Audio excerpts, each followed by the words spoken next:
Hello नमस्कार साथियों, welcome to royal study. दोस्तों एसएससी जीडी कांस्टेबल 2025 के स्पेशल एग्जाम का नेक्स्ट एनालिसिस आपके लिए लेकर आ चुके हैं। आज 11 फरवरी 2025 को हम सेकंड शिफ्ट का एनालिसिस कवर करेंगे। इससे पहले हम आपको फर्स्ट शिफ्ट वाला एनालिसिस वीडियो दे चुके हैं। अगर आपने नहीं देखा है तो यहाँ पर आई बटन पर आपको प्लेलिस्ट की लिंक मिल जाएगी। यहाँ पर सारे अब तक के जितने भी वीडियोज है व्यवस्थित रूप से डले हुए हैं, तो आप जरूर से उनको जाकर चेकआउट कर लीजिएगा। और गाइस इस वीडियो में हमें सभी क्वेश्चंस मिल चुके हैं आज जो सेकंड शिफ्ट में पूछे गए हैं। तो इस वीडियो में हम 100% ऑथेंटिक और रियल आंसर के साथ में हर एक क्वेश्चंस को आपके साथ शेयर करेंगे। सो आप सभी से रिक्वेस्ट है कि इस वीडियो को पूरा लास्ट तक जरूर से देखिएगा। इन वीडियोज़ की PDF आपको टेलीग्राम पर एप्लीकेशन पर मिल जाएगी। एप्लीकेशन पर स्टडी मटेरियल जो वाला ऑप्शन है उसमें आपको PDF दे दी गई है, तो जाकर चेकआउट करिएगा। इससे पहले की जितनी भी थी हमने अपडेट कर दी है। बाकी अगर आपने अभी तक टेलीग्राम को ज्वाइन नहीं करके रखा है तो कर लीजिएगा। यहाँ पर जितनी भी अपडेट होती है ना, एग्जाम से रिलेटेड या और बाकी तरह की जो अपडेट होती है सबसे पहले हम टेलीग्राम पर ही अपडेट करते हैं, तो टेलीग्राम से भी जरूर से आप कनेक्ट हो जाएगा। बाकी PDF कब डलती है कब नहीं डलती है सारी चीज़ें हम टेलीग्राम पर बता देते हैं। जैसे ही अपडेट करते हैं तुरंत से टेलीग्राम पर हम डाल देते हैं कि PDF डाल दी गई है, जाकर चेकआउट कर लीजिएगा। तो ये सारी अपडेट के लिए आप टेलीग्राम को ज्वाइन करके रखिएगा। डिस्क्रिप्शन में आपको लिंक मिल जाएगी। क्लियर है। अब हम चलिए स्टार्ट करते हैं। जिन लोगों ने चैनल को सब्सक्राइब नहीं किया है, सब्सक्राइब करके बेल आइकन को ऑल पर सेलेक्ट कर दीजिएगा, ताकि जो भी नया वीडियो है सबसे पहले आप सभी के पास में पहुंच पाए। जीके जीएस करंट अफेयर का पहला क्वेश्चन आपकी स्क्रीन पर आ चुका है। क्वेश्चन नंबर फर्स्ट है हमारा, मौर्य वंश की स्थापना किसने की थी। ये क्वेश्चन दो फॉर्मेट में पूछा जा सकता है। हमें दो फॉर्मेट में क्वेश्चन भेजा है बच्चों ने, दोनों हमने डाल दिया है। एक ने बताया था कि मौर्य वंश की स्थापना किसने की थी, दूसरे ने इस तरह से भेजा है कि चंद्रगुप्त मौर्य ने साल 322 ईसा पूर्व में किसकी स्थापना की थी। तो यहाँ पर अगर ये वाला आएगा तो इसमें मौर्य साम्राज्य आएगा, और मौर्य वंश की स्थापना किसने की थी तो ये इसमें चंद्रगुप्त मौर्य आएगा, है ना। तो बाकी क्वेश्चन सेम ही है, एक ही है, पैटर्न एक ही है सारा। थोड़ी सी चीज़ें अलग है, पूछने का तरीका अलग है क्वेश्चंस का। तो चंद्रगुप्त मौर्य ने साल 322 ईसा पूर्व में मौर्य साम्राज्य की स्थापना की थी। चंद्रगुप्त मौर्य जो है इन्होंने मगध राज्य और जो पश्चिमोत्तर मकदूनियाई जो सतराव था इस पर विजय प्राप्त कर मौर्य साम्राज्य की स्थापना इन्होंने की थी। चाणक्य जिन्हें विष्णुगुप्त या कौटिल्य के नाम से जाने जाते हैं, इनकी मदद से चंद्रगुप्त मौर्य ने घनानंद को हराया था और मौर्य राजवंश की स्थापना इन्होंने की थी। तो चंद्रगुप्त मौर्य ने लगभग 25 वर्षों तक मौर्य साम्राज्य पर शासन किया था। मौर्य साम्राज्य के विस्तार के बारे में अगर चर्चा करें तो चंद्रगुप्त जो मौर्य है इन्होंने मकदुनियाई सत्रापी पर विजय प्राप्त की थी और उन्होंने सेल्यूसिड मौर्य युद्ध जीता था। इसके अलावा उनके विशाल साम्राज्य में बिहार, बंगाल, दक्कन, पूर्वी अफगानिस्तान और बलूचिस्तान और सिंधु नदी का पश्चिमी क्षेत्र जो है ये बेसिकली शामिल था। तो मौर्य साम्राज्य की स्थापना का जो श्रेय है चंद्रगुप्त मौर्य और उनके मंत्री चाणक्य को बेसिकली जाता है, जिन्हें विष्णुगुप्त या फिर कौटिल्य के नाम से जाना जाता है। गाइस ये हमारी स्पेशल जो एसएससी डी वाली टेस्ट सीरीज है ये सिर्फ अभी आपके लिए उन 50 रुपये में कर दी गई है। इसकी प्राइस आप सभी की काफ़ी ज़्यादा डिमांड पर, तो आप जाकर जरूर से चेकआउट करिएगा। यहाँ पर गाइस 1 रुपये की प्राइस में आपको करीबन 15 से 16 कंटेंट यहाँ पर मिल रहा है, यानी कि 1 रुपये में आपको 15 से 16 टेस्ट वगैरह मिल रहे हैं। तो आप सोच सकते हैं, इमेजिन कर सकते हैं कि कितनी सस्ते टेस्ट सीरीज है आपके लिए, है ना। इसमें 500 से 800 के समथिंग कंटेंट यहाँ पर डाला जा चुका है, जिसमें अकेले 250 से 300 के समथिंग तो इसमें PDF नोट्स हैं और 300 से 400 के बीच में इसमें टेस्ट वगैरह है। तो जाकर एक बार जरूर से चेकआउट करिएगा। डिस्क्रिप्शन में लिंक है, डेमो भी हमने दे रखा है और लेटेस्ट पैटर्न पर बेस्ड है। ये नंबर है, कोई डाउट है, कुछ क्वेरीज आप हमें कांटेक्ट कर सकते हैं सीधे, डिस्क्रिप्शन में लिंक है। और आपसे यही कहना चाहेंगे कि जो एग्जाम में आपका पैटर्न बन रहा है सेम टू सेम पैटर्न पर बेस्ड है पूरी की पूरी, है ना। जिन लोगों ने डेमो चेकआउट किया है वो जरूर से बता सकते हैं। बाकी अगर आपने नहीं किया है तो आप जाइए चेकआउट करिएगा एक बार, आपको बिलीव हो जाएगा, है ना। जो पैटर्न आपके एग्जाम में बन रहा है सेम टू सेम पैटर्न पर बेस्ड है पूरी की पूरी, जो कि आपको एप्लीकेशन में मिलेगी। पेड कोर्स में जाकर चेकआउट कर लीजिएगा, ऑनलाइन ये पूरी की पूरी रहेगी। चलिए अगला क्वेश्चन है, संघ लोक सेवा आयोग UPSC के जो चेयरमैन है ये कौन है। ये क्वेश्चन दूसरी बार या तीसरी बार अभी पूछे जा रहे हैं, है ना, रिपीट हो रहा है क्वेश्चन। तो UPSC के चेयरमैन आपसे पूछा है, तो वर्तमान में कौन है, तो प्रीति सूदन है। क्वेश्चन एक आपका कुछ इस तरीके से बता रहे थे कि ये पूछा था आपका कि 2024, यानी कि क्वेश्चंस का जो जिन्होंने बताया उन्होंने ये बताया कि संघ लोक सेवा आयोग से क्वेश्चंस बना था। UPSC के अध्यक्ष कौन है, मनोज सोनी वाला क्वेश्चन पूछा गया था। अब इसका क्या अर्थ निकालेंगे आप, मनोज सोनी वाला अगर क्वेश्चंस बना था तो फिर ये हो सकता है आपका कि 31 मार्च 2024 तक संघ लोक सेवा आयोग के अध्यक्ष कौन थे, तो ये थे मनोज सोनी। अभी वर्तमान में है प्रीति सूदन, याद रखिएगा। संघ लोक सेवा आयोग UPSC के चेयरमैन है प्रीति सूदन। तो मनोज जो सोनी है ये 31 मार्च 2024 तक संघ लोक सेवा आयोग के अध्यक्ष थे।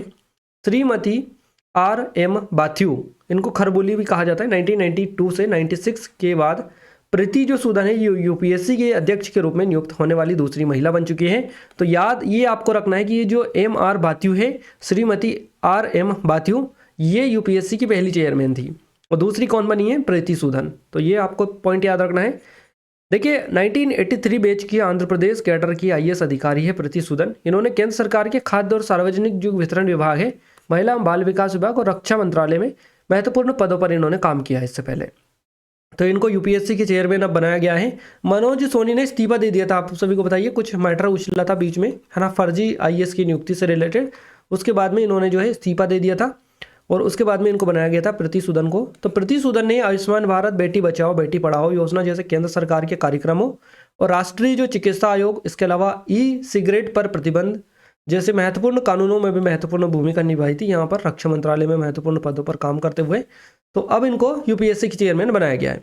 यूपीएससी की बात करें तो यूपीएससी क्या है? तो यूपीएससी आप सभी को बताइए, इसकी स्थापना 1 अक्टूबर 1926 को लोक सेवा आयोग के रूप में की गई थी और बाद में भारत सरकार अधिनियम 1935 द्वारा संघीय लोक सेवा आयोग के रूप में पुनर्गठित किया गया और बाद में इसे स्वतंत्रता के बाद संघ लोक सेवा आयोग जो है ये नाम दिया गया। तो इस आयोग का जो मुख्यालय है ये नई दिल्ली में ढोलपुर हाउस में। और यूपीएससी उन कुछ संस्थानों में से एक है जो स्वायत्तता और स्वतंत्रता दोनों के साथ कार्य करते हैं। साथ ही देश की जो उच्च न्यायपालिका और हाल ही में चुनाव आयोग के साथ ये काम इन्होंने किया है ना। आइए बात करते हैं नेक्स्ट क्वेश्चन की। अगला क्वेश्चन है, देखिए क्वेश्चन नेक्स्ट है हमारा, भारत की 12वीं पंचवर्षीय योजना में 2012-13 से 16-17 के लिए कितने प्रतिशत विकास दर का लक्ष्य रखा गया था? तो ये करीबन 8% के समथिंग विकास दर का लक्ष्य रखा गया था। 2012 से 17 तक चली थी 12वीं पंचवर्षीय योजना। कोई बता रहे थे कि 11वीं पूछा था, तो हमने 11वीं भी डाल दिया। 11वीं पंचवर्षीय योजना में भारत की जो जीडीपी विकास दर थी, कितने प्रतिशत की वृद्धि का लक्ष्य रखा गया था? तो ये 9% के समथिंग है, 9% के समथिंग इसका लक्ष्य रखा गया था। अब ये जो हम दोनों आपको बता रहे हैं, इससे आपका ही फायदा है सबसे ज़्यादा, क्योंकि हम मेहनत करके आपके लिए ला रहे हैं। आपको कुछ नहीं करना, सिर्फ पढ़ना है आपको। तो आप पढ़िए अच्छे से दोनों। अगर आगे से अगर ये पूछा था तो अब ये पूछा जा सकता है, ये पूछा था तो ये पूछा जा सकता है ना। सारे एक ही टॉपिक है, तो आपको इससे बेनिफिट होगा सबसे ज़्यादा। 11वीं पंचवर्षीय योजना जो है, इसमें भारत की जीडीपी जो इसकी विकास दर है 9% की वृद्धि का लक्ष्य रखा गया था और इस लक्ष्य को पूरा करने के लिए योजना के अंत तक विकास दर को 10% तक पहुंचाने का प्रयास किया गया था। 11वीं पंचवर्षीय योजना की अवधि की बात करें तो ये जो योजना है 2007-8 से 11-12 तक 5 साल की अवधि के लिए थी, यानी कि 7 से 12 तक ये चली थी, 2007 से 12 तक। उसके बाद में फिर 12वीं पंचवर्षीय योजना थी जो कि 2012 से 17 तक चली थी, है ना। तो 11वीं पंचवर्षीय योजना 7 से 12 तक चली थी, 5 साल की अवधि के लिए। इस योजना का मकसद था विकास के इस पहलू में आमूलचूल बदलाव लाना था। बात करें 12वीं पंचवर्षीय योजना की, तो भारत की 12वीं पंचवर्षीय योजना में 2012 से 17 तक के लिए 8% विकास दर का लक्ष्य रखा गया था। हालांकि इसके पहले साल में केवल 5% की विकास दर रही थी और दूसरे साल में 6.5% की विकास दर रही थी। ये चीज़ें रही थी, तो आप देख लीजिएगा अच्छे से। हम आपको एक एक चीज़ क्लियर कर रहे हैं, है ना, और काफ़ी अच्छे तरीके से कर रहे हैं। ऐसा नहीं है कि हम बिल्कुल आपके लिए लाकर आपको उठाकर कुछ नहीं डाल दिया और बता दिया सीधे। जो चीज़ें लाते हैं वो बिल्कुल ऑथेंटिक होती हैं, मतलब 100% ऑथेंटिक हम चीज़ें आपको बताते हैं, है ना। और काफ़ी अच्छे तरीके से आपके साथ में प्रेजेंट करने की कोशिश करते हैं ताकि आप एक बार में देखिए तो आसानी से याद हो जाए, है ना। तो आप सभी के लिए इतनी मेहनत करें, तो आप सभी से रिक्वेस्ट है कि इस वीडियो को लाइक भी किया करें और शेयर भी किया करें अपने दोस्तों के साथ में, ताकि हमें भी थोड़ा बहुत बेनिफिट मिल पाए। थोड़ा बहुत हमें भी यहाँ पर हम जो वीडियोस है इनको शेयर करेंगे तो हमारे साथ ज़्यादा लोग जुड़ेंगे और अच्छे से हम सारी चीज़ों को कवर करवा पाएंगे, है ना। तो आप सभी से भी रिक्वेस्ट है थोड़ा सा कि सपोर्ट किया करें आप लोग। नेक्स्ट क्वेश्चन है, साल 2011 की जनगणना के मुताबिक उत्तर प्रदेश की जो आबादी है भारत की कुल आबादी का कितना प्रतिशत थी? तो ये थी 16.16%। याद रखना है आपको, काफ़ी ज़्यादा इंपॉर्टेंट है। साल 2011 की जनगणना के मुताबिक उत्तर प्रदेश की जो आबादी है भारत की कुल आबादी का 16.16% थी और साल 2011 की जनगणना के मुताबिक उत्तर प्रदेश की जो आबादी है ये 9,98,12,341 थी। तो साल 2011 की जनगणना के मुताबिक उत्तर प्रदेश में पुरुषों की संख्या कितनी थी? तो पुरुषों की संख्या की अगर अपन बात करें तो 10,44,80,510 थी। महिलाओं की 9 करोड़ थी 53 लाख, है ना। तो 9 करोड़ 53 लाख महिलाएं थी और 10 करोड़ 44 लाख पुरुष थे। टोटल थी 19 करोड़ 98 लाख, है ना। तो याद रखना है काफ़ी ज़्यादा। और 2011 की जो जनगणना है इसके मुताबिक उत्तर प्रदेश में साक्षरता दर कितनी थी? तो 70.69% थी, है ना। ये सारी चीज़ें हमने बता दी है, साक्षरता वगैरह, पुरुष महिला सब कुछ हमने आपके सामने रख दिया है। अगला क्वेश्चन है, साल 2011 की जनगणना के मुताबिक भारत के पूर्वोत्तर में किस राज्य का साक्षरता दर सबसे अधिक है? तो ये मिजोरम रहेगा। है ना। मिजोरम जो है ये पूर्वोत्तर राज्य में आता है। तो साक्षरता दर जो है सबसे ज़्यादा थी यहाँ की। मिजोरम की साक्षरता दर है 91.3%। साल 2011 की जनगणना के मुताबिक पूर्वोत्तर भारत में ये कुछ राज्यों की जो साक्षरता दर है ये टॉप पर है, जैसे कि मिजोरम सबसे पहले नंबर पर है इसमें। इसके बाद में मेघालय की 74.4% है। नागालैंड की साक्षरता दर है 79.55% और त्रिपुरा की साक्षरता दर है 87.75%। तो याद रखिएगा 2011 का पूरा डेटा है जो कि लास्ट जनगणना थी। नेक्स्ट है, पहली पंचवर्षीय योजना की तुलना में दूसरी पंचवर्षीय योजना में किस पर जोर दिया गया? तो कृषि की बजाय औद्योगिकीकरण पर जोर दिया गया था इसमें। पहली और दूसरी पंचवर्षीय योजना की अगर अपन बात करें तो पहली पंचवर्षीय योजना 1951 से 56 तक चली थी। मुख्य फोकस था कृषि और सिंचाई पर।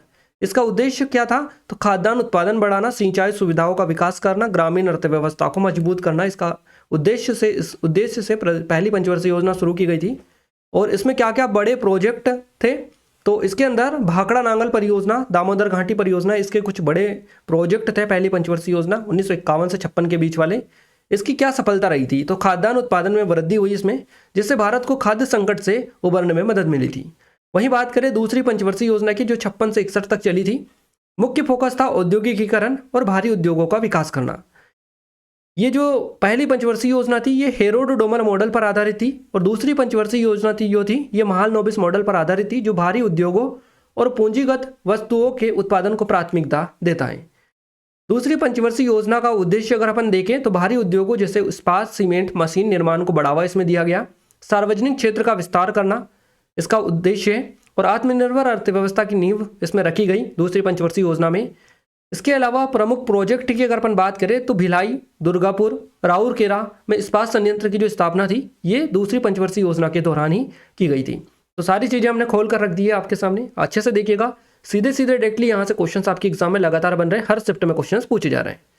अगला क्वेश्चन है, आर वैशाली किस खेल से जुड़ी हुई है? शतरंज से इनका संबंध है, शतरंज खिलाड़ी है ये, है ना। भारत की एक प्रतिभाशाली महिला शतरंज खिलाड़ी है और ग्रैंड मास्टर आर प्रज्ञानंदा की बड़ी बहन है ये, है ना। इनका नाम है आर वैशाली।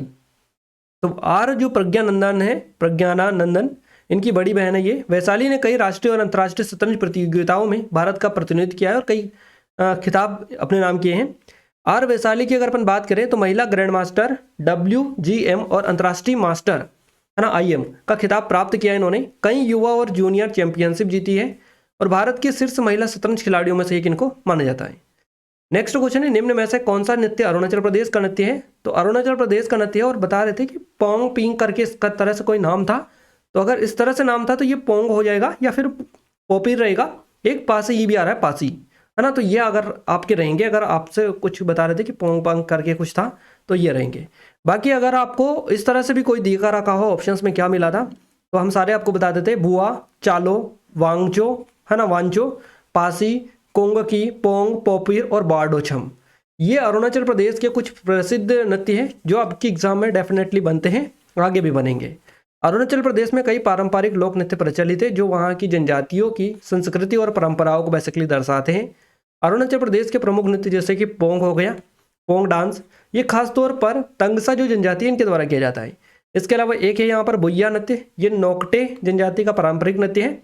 पासी कोंगकी, ये पासी जनजाति द्वारा किया जाने वाला नृत्य है। और याक नृत्य, ये मोनपा जनजाति का प्रसिद्ध नृत्य है जो याक के साथ किया जाता है ना। इसके अलावा एक और है रेको नृत्य, ये नीसी जनजाति यहाँ पर निवास करती है उसके द्वारा किया जाता है। अगला क्वेश्चन है, जुलाई 2024 में नरेंद्र मोदी को कौन सा अवार्ड मिला था? यह क्वेश्चन इस तरह से भी हो सकता है कि रूस में नरेंद्र मोदी को कौन सा सम्मान मिला था? तो इस सम्मान का नाम है order of saint Andrew the apostle, है ना, इसका नाम है। कुछ और भी पुरस्कार है जो कि नरेंद्र मोदी को दिए गए तारीख के साथ में, जैसे कि ऑर्डर ऑफ सेंट एड्रियो पुरस्कार रूस ने दिया है 9 जुलाई 2024 को। Order of the dragon king, ये भूटान के द्वारा दिया गया 24 मार्च 2024 को। Grand cross of legion of honour, ये फ्रांस के द्वारा दिया गया 13 जुलाई 2023 को। ऑर्डर ऑफ नाइल, ये मिस्र के द्वारा दिया गया जून 2023 को। तो ये भी इंपॉर्टेंट लेवल के हमने डाले हैं, आगे के लिए आप याद कर लीजिएगा। अगला क्वेश्चन है, भारत के संविधान के अनुच्छेद 49 में क्या प्रावधान है? तो आर्टिकल 49 में आपको स्मारकों एवं स्थानों तथा प्राकृतिक महत्व की वस्तुओं का संरक्षण करने का प्रावधान देखने को मिलता है। अनुच्छेद 49 में यही है। भारत के संविधान के अनुच्छेद 49 का प्रावधान स्मारकों और प्राकृतिक महत्व के स्थानों और वस्तुओं का संरक्षण है। अनुच्छेद 51 की बात करें तो यह अंतर्राष्ट्रीय शांति और सुरक्षा को बढ़ावा देने और राष्ट्रों के बीच न्यायपूर्ण और सम्मानजनक संबंध बनाए रखने के लिए है।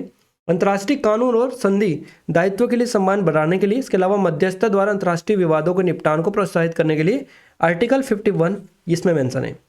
इसके अलावा अनुच्छेद जो 45 है इसमें क्या है, तो सभी बच्चों के लिए बचपन की देखभाल और शिक्षा प्रदान करना जब तक कि वे 6 वर्ष की आयु पूरी नहीं कर लेते तब तक के लिए ये आपका है। तो ये अनुच्छेद 56 से 51 जो है ये आपका डीपीएसपी में है और ये डीपीएसपी के हैं अंतर्गत आपका आता है। अगला क्वेश्चन है 2007 से 12 के दौरान भारत की अनुमानित जो जनसंख्या वृद्धि दर थी ये कितनी रही, तो ये लगभग 8.2% रही है, 8.2%। तो याद रखिएगा साल 2002 से 12 के दौरान भारत की अनुमानित जनसंख्या वृद्धि दर रही है। कुल वृद्धि दर इसमें रही है 2001 से 11 के बीच में 17.7%। वार्षिक औसत वृद्धि दर की बात करें जो 1 से 11 के लगभग रही है, तो 2011 के लगभग, तो ये 1.64% प्रतिवर्ष रही है। और 2007 से 12 के लिए अनुमानित जो वृद्धि दर है ये लगभग 8.2%, 5 वर्षों के लिए ये बेसिकली रही है, तो आपको याद रखना है। नेक्स्ट क्वेश्चन है हमारा, संगीत नाटक अकादमी में कितनी राशि दी जाती है, तो ये 3 लाख रुपए की राशि दी जाती है। संगीत नाटक अकादमी के फेलोशिप यानी अकादमी जो रत्न है इसमें लगभग 3 लाख रुपए की राशि दी जाती है। इसके अलावा एक ताम्रपत्र होता है और एक अंग वस्त्रम भी दिया जाता है। वहीं संगीत नाटक अकादमी के पुरस्कार में 1 लाख रुपए की राशि भी दी जाती है ना।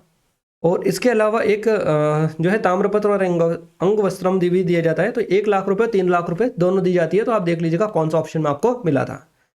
इसके अलावा एक तरंगम वाद्य यंत्र से क्वेश्चन बना था, है ना।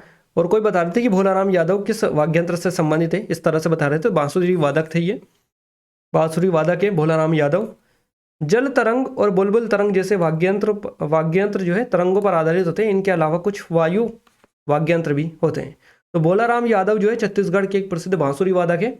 उन्होंने अपनी बांसुरी वादन कला के क्षेत्र में विशेष पहचान बनाई है। अपनी प्रतिभा और योगदान के कारण उन्हें छत्तीसगढ़ के सर्वश्रेष्ठ बांसुरी वादकों में गिना जाता है। याद रखिएगा, इंपॉर्टेंट है। यह हमारी स्टैटिक जीके वाली स्पेशल ई बुक है। अगर अभी तक आपने इसमें इनरोल नहीं किया है तो गोल्डन अपॉर्चुनिटी है आप सभी लोगों के लिए गाइस। ये जो पैटर्न है लेटेस्ट है टीसीएस वाला, अभी हाल ही में जो क्वेश्चंस आपके एग्जाम में बने हैं इसी के अकॉर्डिंग है सारा का सारा कंटेंट। इसमें डेमो अगर चेकआउट नहीं किया है तो जरूर से जाकर चेकआउट करिएगा। लेटेस्ट है पूरी की पूरी आपकी स्पेशल आरआरबी और NTPC, RPF, SSC GD, SSC MTS, SSC CGL. तो एसएससी और रेलवे की जो आगामी एग्जाम है जो 2025 में होने वाली है उनके लिए खासतौर पर इसको प्रिपेयर किया है आप सभी की डिमांड पर। तो आप जाइए चेकआउट करिएगा, देखिए डेमो डिस्क्रिप्शन में लिंक डली है ना। ये नंबर है, कोई डाउट है कुछ क्वेरी तो आप हमसे कांटेक्ट भी कर सकते हैं। क्लियर है, तो जरूर से एक बार चेकआउट आप कर लीजिएगा। अगला क्वेश्चन है 2024 में भारत में शूटिंग चैंपियनशिप का कौन सा संस्करण आयोजित किया गया, तो 67वीं ये बेसिकली नेशनल शूटिंग चैंपियनशिप थी। 67वां इसका संस्करण था। अगर वैसे तो 2024 में और भी कई सारे हुए हैं, अगर और कोई पूछा था तो वो बताइएगा फिर कि और कोई सा था। तो 2024 में भारत में कई प्रमुख जो है शूटिंग चैंपियनशिप आयोजित की गई। इनमें से एक प्रमुख आयोजन 67वीं नेशनल शूटिंग चैंपियनशिप थी जो 15 दिसंबर 2024 से मध्य प्रदेश राज्य शूटिंग अकादमी जो भोपाल है यहाँ पर आयोजित की गई थी। अगला क्वेश्चन है थाईपुसम महोत्सव किस भारतीय राज्य में मनाया जाता है, तो तमिलनाडु से रिलेटेड है थाईपुसम महोत्सव। थाईपुसम मुख्य रूप से तमिलनाडु में मनाया जाने वाला एक त्यौहार है और ये भगवान शिव और देवी पार्वती के पुत्र भगवान कार्तिकेय, भगवान मुरुगन है ना जिनको कहा जाता है, इनके तमिल भक्तों द्वारा मनाया जाता है। त्योहार जो है पूर्णिमा तिथि पूर्ण चंद्र दिन पर मनाया जाता है जो उत्तर भारत में सौर कैलेंडर के अनुसार मकर के महीने के साथ मेल खाता है। नेक्स्ट क्वेश्चन पूछा गया, बहादुर शाह जफर को कहाँ से पकड़ा गया था और उन्हें कहाँ पर भेजा गया था, तो दिल्ली के हुमायूं के मकबरे से इनको पकड़ा गया था और बर्मा के रंगून में इनको निर्वासित कर दिया गया था। बहादुर शाह जफर को दिल्ली के हुमायूं के मकबरे से पकड़ा गया था तो और उन्हें बर्मा के रंगून में निर्वासित कर दिया गया था। बहादुर शाह जफर को पकड़ने की कहानी की अगर अपन बात करें, दिल्ली की घेराबंदी के दौरान अंग्रेजों की जीत निश्चित हो गई थी, तब जफर ने जो है हुमायूं के मकबरे में शरण ली थी और वहाँ से इनको फिर पकड़ा गया था। अंग्रेजों देखिए अंतिम मुगल शासक थे ये बहादुर शाह जफर, और अंग्रेजों को जब शासन हो चुका था उसके बाद में इनको फिर उन्होंने बंदी बना लिया था, पकड़कर इन्होंने बर्मा के रंगून में निर्वासित इनको कर दिया गया था। इसी के बारे में ये क्वेश्चन बेसिकली आपसे बना है। अगला क्वेश्चन है, साल 1950 में भारत के सर्वोच्च न्यायालय में न्यायाधीशों की संख्या कितनी थी, तो ये 8 थी। साल 1950 में भारत के सर्वोच्च न्यायालय में न्यायाधीशों की संख्या 8 थी। संसद ने साल 1956 में न्यायाधीशों की जो संख्या है इसको बढ़ाकर 11 कर दिया था फिर। तो साल 1950 में सर्वोच्च न्यायालय की स्थापना के समय न्यायाधीशों की जो संख्या है, मुख्य न्यायाधीश 1 और उप न्यायाधीश 7 इसमें किए गए थे, है ना। उसके बाद में फिर इसकी संख्या जो बढ़ाकर इन्होंने 11 कर दी थी। अगला क्वेश्चन है, मुद्रा विनिमय किसकी एक विधि है या मुद्रा विनिमय में किसका कार्य पूरा होता है? इस तरह से क्वेश्चन आपको दे रखा था। तो मुद्रा विनिमय में दो पक्षों का काम होता है। ये पक्ष एक मुद्रा में ऋण की मूल राशि और ब्याज की दूसरी ब्याज को, यानी कि मुद्रा विनिमय में दो पक्षों का काम होता है। एक पक्ष होता है, ये पक्ष एक मुद्रा में ऋण की मूल राशि और ब्याज को, है ना, दूसरी मुद्रा में मूल राशि और ब्याज के साथ विनिमय करते हैं। तो ये दो पक्षों का कार्य इसमें पूर्ण होता है। मुद्रा विनिमय की और डिटेल में बात करें तो एक मुद्रा विनिमय एक ऐसा समझौता होता है जिसमें दो पक्ष ऋण की मूल राशि और एक मुद्रा में ब्याज का मूलधन और दूसरी मुद्रा में ब्याज का आदान प्रदान करते हैं। तो विनिमय की शुरुआत में समान मूल राशि का विनिमय वर्तमान दर पर किया जाता है। विनिमय की अवधि के दौरान प्रत्येक पार्टी विनिमय की नई मूल राशि या मूल ऋण राशि पर ब्याज का भुगतान करती है। अगला क्वेश्चन पूछा गया, विनिमय माध्यम में किसका अधिक महत्व होता है? तो मुद्रा का होता है। इस तरह से था, विनिमय के माध्यम के रूप में मुद्रा का सबसे अधिक महत्व होता है। मुद्रा के बिना वस्तु विनिमय प्रणाली में आवश्यकताओं के दोहरे संयोग डबल, है ना, समस्या होती है जिसमें दो व्यक्तियों की आवश्यकता एक दूसरे के से मेल खानी चाहिए। अगला क्वेश्चन पूछा गया, 1867 के चार्टर्ड अधिनियम का सबसे अधिक प्रभाव किस अधिनियम या कानून पर पड़ा? तो ये कनाडा के संविधान पर पड़ा है। 1867 के चार्टर्ड अधिनियम, जिसे ब्रिटिश नॉर्थ अमेरिका एक्ट 1867 भी कहा जाता है, इसका सबसे अधिक जो प्रभाव है कनाडा के संविधान पर पड़ा। इस अधिनियम ने कनाडा के संघीय ढांचे की स्थापना की, जिसमें ओंटारियो, क्यूबेक, नोवा स्कोटिया, है ना, न्यू ब्रंसविक प्रांत का संघ शामिल था इसमें। तो ये सारी चीज़ें आपको देख लेनी है। यहाँ पर गाइस पूरे के पूरे 20 के 20 questions with answer 100% authentic real जो क्वेश्चंस हमें मिले हैं सारे हमने आपको कवर करवाए हैं, है ना, पूरा का पूरा कवर करवा दिया। आई थिंक यहाँ से काफ़ी ज़्यादा हेल्प आपको मिली होगी। हिंदी, मैथ्स, रीजनिंग की ओर हम आगे बढ़ेंगे। उससे पहले हम बता दें, ये हमारी स्पेशल टेस्ट सीरीज़ है जो आप चाह रहे थे एसएससी जीडी वाली। इस पर आप सभी की काफ़ी डिमांड थी कि इसकी प्राइस कम कर दीजिए। फाइनली हमने सिर्फ 50 रुपये इसकी प्राइस अब रखी है ना। सबसे कम प्राइस है, 1 रुपये में करीबन 15 से 16 टेस्ट यहाँ पर आपको मिल रहे हैं, है ना। तो इससे कम प्राइस मुझे नहीं लगता कि कहीं और मिलेगी, और इतने ज़्यादा कंटेंट के साथ में, है ना।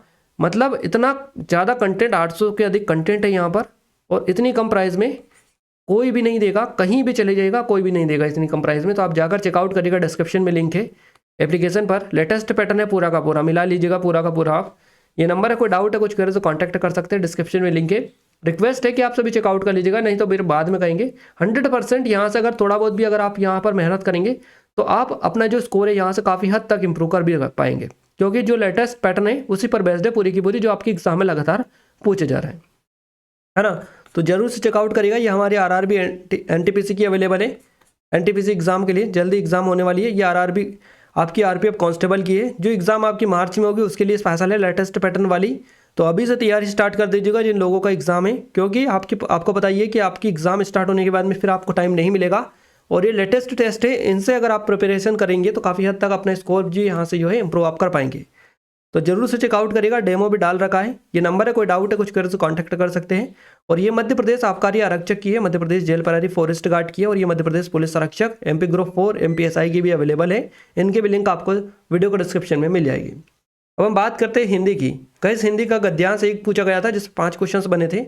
इसके अलावा विलोम शब्द से 1 से 2 क्वेश्चन पूछे गए हैं आपके। पर्यायवाची से 1 क्वेश्चन आपका बना है ना। इसके अलावा वाक्य शुद्धि से 2 क्वेश्चन आपके पूछे गए हैं। मुहावरे 1 पूछा गया था, गला छोड़ाना वाला, है ना। पैरा जंबल से 1 क्वेश्चन बना था, और 1 शब्द से क्वेश्चन बना था, और विदेशी शब्द भरने को खाली स्थान में मिला था। इस तरह से 1 क्वेश्चन आपका ये पूछा गया था।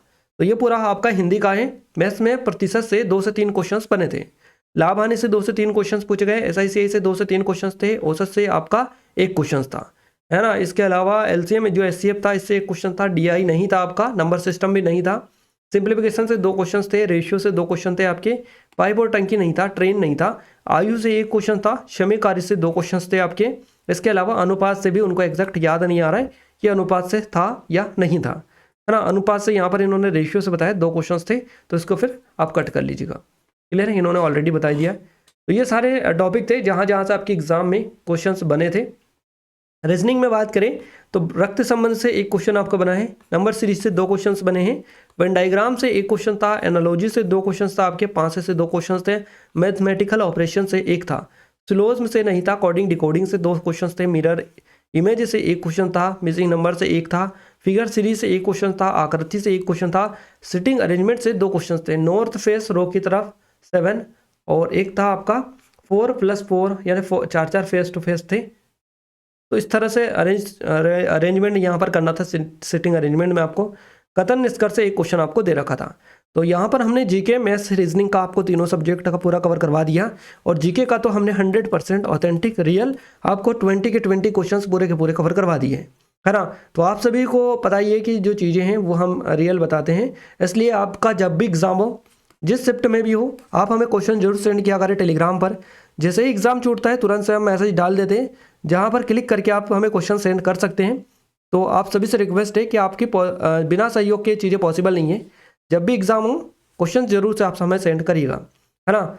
ये कुछ चीज़ें हैं जो आपको हम बता देते हैं आपकी स्पेशल प्रिपरेशन के लिए। सिर्फ उन 50 रुपये में SSC DD वाली मिल जाएगी अभी आपको, यहाँ से काफ़ी हद तक आप अपना स्कोर इंप्रूव कर सकते हैं। चाहे तो डिस्क्रिप्शन में लिंक है, अभी इनरोल करिएगा, तुरंत से आपको मिल जाएगी अपनी एप्लीकेशन में, और स्टार्ट अपनी तैयारी को कर दीजिएगा, क्योंकि लेटेस्ट पैटर्न पर टेस्ट है पूरे के पूरे। बिना आप टेस्ट के अपनी जो एग्ज़ाम है इसमें काफ़ी अच्छा प्रदर्शन नहीं कर पाएंगे, ये तो आप सभी जानते ही हैं बखूबी, और वो भी up to dated latest pattern वाले आपको यहाँ पर पूरे मिलेंगे, है ना। तो जरूर से जाइए चेकआउट करिएगा। ये बाकी और भी RRB NTPC RPF कांस्टेबल वगैरह की अवेलेबल है, इनकी भी लिंक डिस्क्रिप्शन में मिल जाएगी। और ये हमारी जीके की स्पेशल ई बुक है ना, स्टैटिक जीके वगैरह सभी अध्यायवार प्रश्नों का संग्रह है, इसमें लेटेस्ट पैटर्न वाली है ये बुक। अगर आपने अभी तक नहीं पढ़ी है तो एक बार जाइए डेमो चेकआउट करिएगा, आपको जरूर से पसंद आएगी। स्पेशली SSC रेलवे के एग्जाम के लिए बेस्ट रहेगी ये, तो जाइए चेकआउट करिएगा। PDF के लिए अगर आप चाहते हैं कि इन वीडियोस की PDF मिले तो एप्लीकेशन को डाउनलोड कर लीजिएगा, टेलीग्राम चैनल ग्रुप को ज्वाइन कर लीजिएगा, दोनों की लिंक आपको इस वीडियो को डिस्क्रिप्शन में मिल जाएगी। गाइज अगर आपने इस वीडियो को लाइक नहीं किया तो वीडियो को लाइक, चैनल को सब्सक्राइब जरूर से कर लीजिएगा, बेल आइकन को ऑल पर सेलेक्ट कर दीजिएगा, ताकि जो भी नया वीडियो आए सबसे पहले आप सभी के पास में पहुंच पाए। तो मिलते हैं हमारे नेक्स्ट स्टडी वीडियो में, तब तक के लिए जय हिंद, वंदे मातरम।